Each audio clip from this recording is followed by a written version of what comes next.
Hi, my name is Thomas. Welcome back to my channel, which is all about personal growth, self-discovery, and becoming fully alive. Today's topic is about saying no, and more particularly, saying no with confidence and with ease. We are all seeking for freedom in life. We want to be free, first of all, and we also want to actually experience freedom by acting on our desires and needs and aspirations. And one of the biggest obstacles we face while doing that is our inability to say no in situations where we actually should say no. The 19th century American writer Josh Billings says it like this. I'm going to read it to you.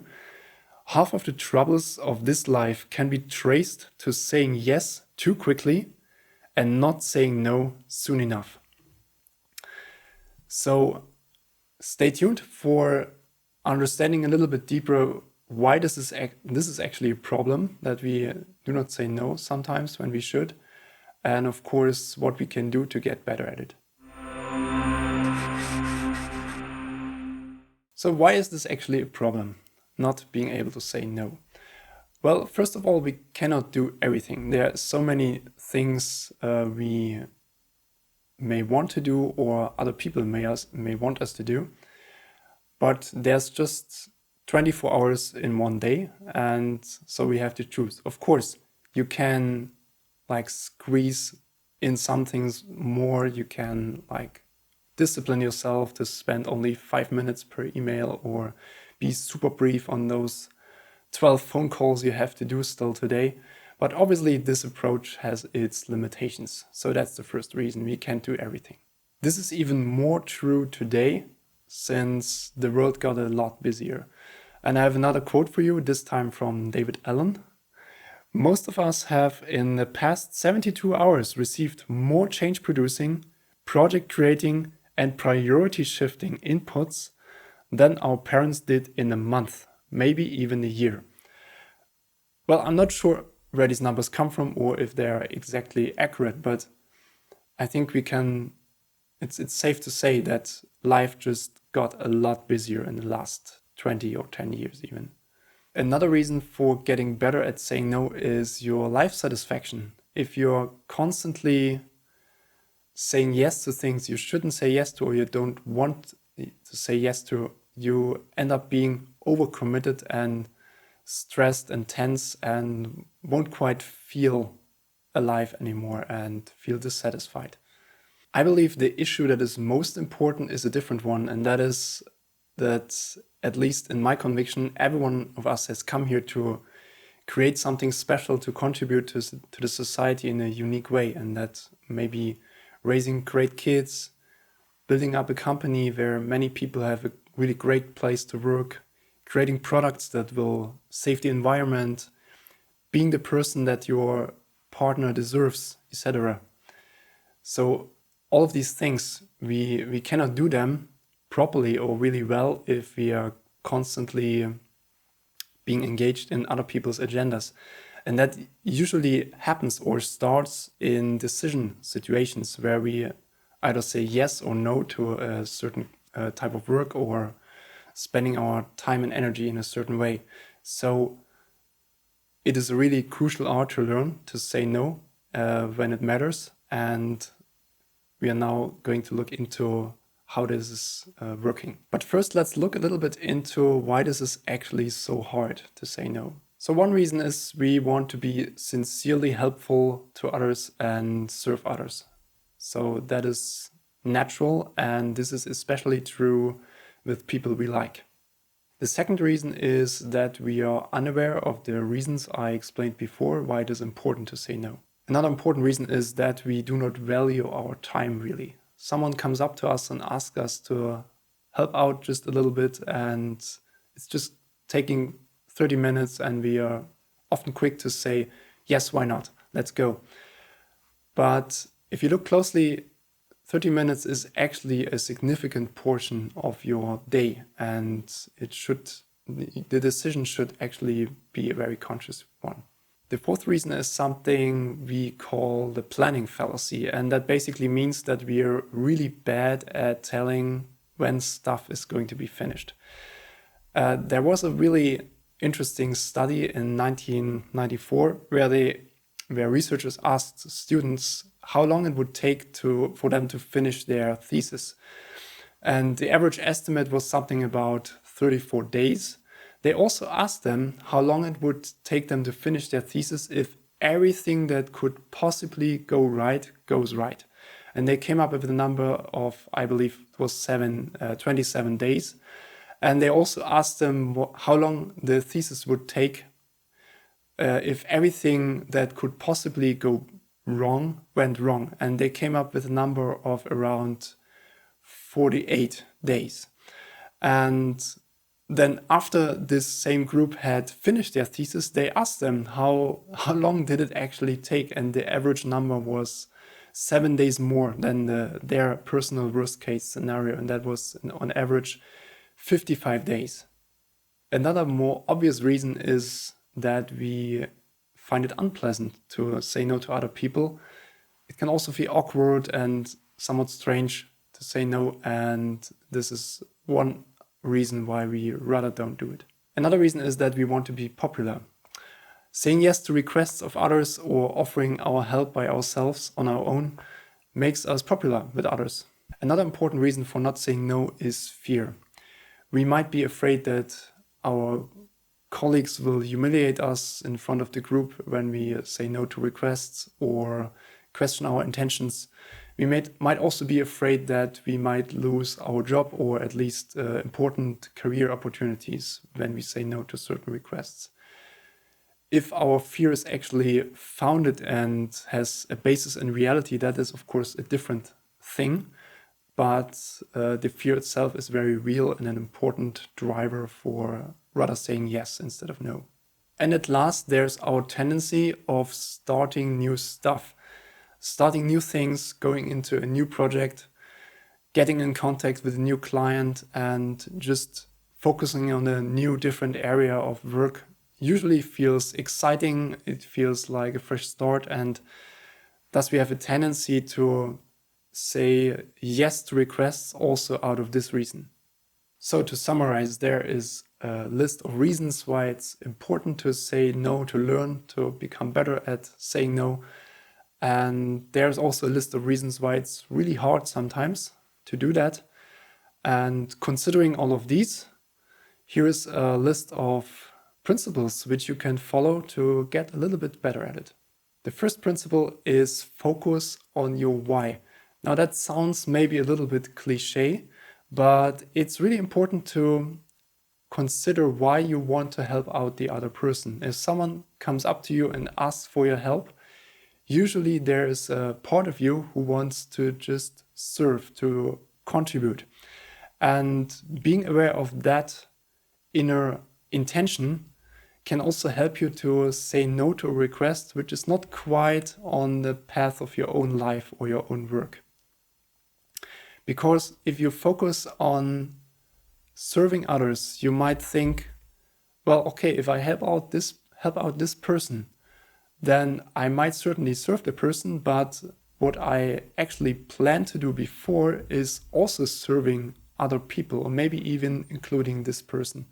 So becoming aware of that intention in the background is sometimes really helpful to make a more conscious decision. The second principle is saying yes to the person and no to the thing. So it's important to keep these things apart. There is the person who is asking you, you have a relationship with that person, and there is the thing she or he might be asking you. Now you can say, no, sorry, I can't help out here, unfortunately. So that is it's a clear statement. You say no to the thing. But what's often missing is, and this is often making us feel uncomfortable and awkward in the situation, is a clear statement about the relationship or about the other person. So you can say something like, oh, I really appreciate that you asked me about this. I really appreciate your trust in me. Unfortunately, I cannot help out now because of this and that reason. So that's a completely different story, and you might often be surprised how well other people actually take it when you express both aspects. Another important aspect is to become aware of time. How long does it take to take your lunch? How long does this regular daily meeting actually take? How long do you need to get home from work, etc.? Becoming aware of these aspects can give you a more clearer sense of what you still can accomplish during one day. The fifth and last principle I'm going to mention here, I call taking the pain. I mean with that, just accepting this initial discomfort while saying no to another person. Yes, it feels uncomfortable, it can feel awkward, you can also feel afraid sometimes that some bad consequence might result from this. But more often than not, people actually will respect you after a while for it, because they know this person has priorities. Also, they will know your priorities. You say no to a certain thing and you explain to them it is because you say yes to this other thing, you're working on a project.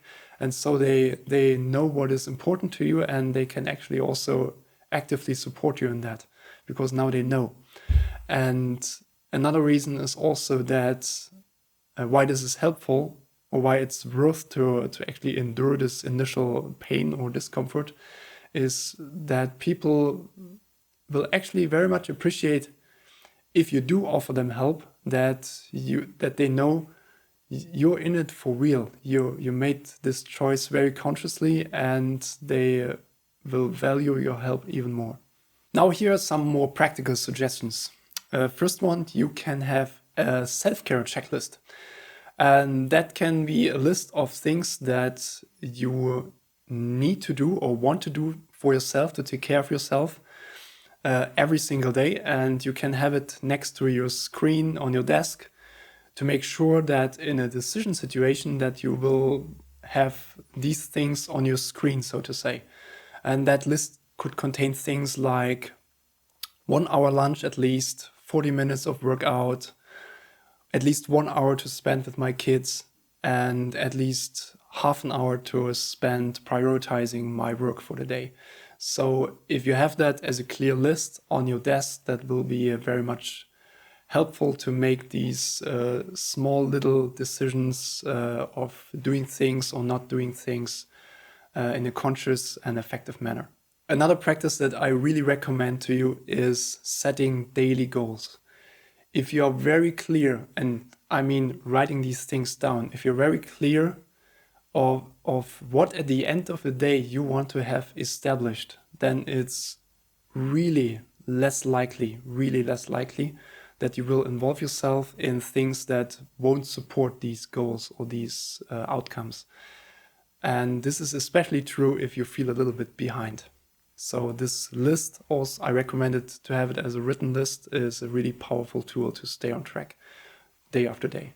An effective tool to become more aware of time and how valuable it is can be to track your time with a timer. So you can just set a timer, put it aside when you do things like answering your emails or doing certain regular work every day, or working out, or even watching TV. Another powerful tool is using a calendar. Sometimes our to-do lists tend to be a little bit abstract, but having this commitment in the calendar Tuesday at 10 a.m., that makes it much more real, more tangible. Also, a calendar is usually a visual tool, so it helps you to have a really quick overview of which commitments you already made during the day or during the week. And thus the calendar really helps you to stay on track and not be diverted into other agendas. And at last, there is a very powerful tool, and that is having a pre-formulated list of sentences or expressions which you can use in saying no situations. Often this can really be helpful because initially when we try to become better at saying no and like doing it more often, then we are unsure of how to express things and also how the other person might react. And having some repertoire for that, for these kind of situations, makes it more easy to stay in contact with the other person and not be so much diverted with self-doubting thoughts and so on. So the first thing is more like a template which you can use. I mentioned it earlier already. Actually, you can first express something like, oh, thank you very much for your trust. I would also really appreciate to work with you on something. But unfortunately, I have this other project still running, or these other things are coming up. So you can have this two-part thing of appreciating first the other person, and then secondly naming the reason for your decision. You can prepare another expression for situations where the relationship to the other person is very important to you. For example, to your boss or to your life partner. And the intention for this one is to draw the other person in on the responsibility for the decision, and also to figure out something together. So you can say something like, okay, I would really like to help you out here, but I have these other things on my list today or for this week. And what do you think should we drop to make room for this new thing? So this helps to create a discussion that is probably helpful, and at the same time, you will be able to keep your boundaries. Another expression you can keep on your list is something simple like, oh, I'm quite busy today. Is there maybe someone else who could do it? So this can often lead to a situation where the other person thinks more deeply about their request and maybe comes to conclude that, oh, actually I can do it myself, or this other person might also be able to do it. And for situations where you feel a little bit unsure if you want to commit or not, or where you feel, actually I want to say no, but I cannot quite express why actually not, you can always ask the other person for some more time and just say something like, okay, I heard you, you want my support in this and that way. When do you need my decision? So this gives you a little bit more time to think about this situation or this commitment in your own time, and you can thus make a more conscious decision about it. So these are some perspectives you can have in mind and some practical things you can do to get a little bit better at saying no when it really matters. It is certainly something we need some time to learn to get better at, but it's really worth it because saying no really enables us to doing those things, investing our time and energy into those things that really matter to us and will also serve others best. So I hope this video was helpful for you. Let me know in the comment section if you want to hear more about one of the aspects in the videos, so that I can consider making new videos on those topics as well. Thank you very much for listening. See you next time.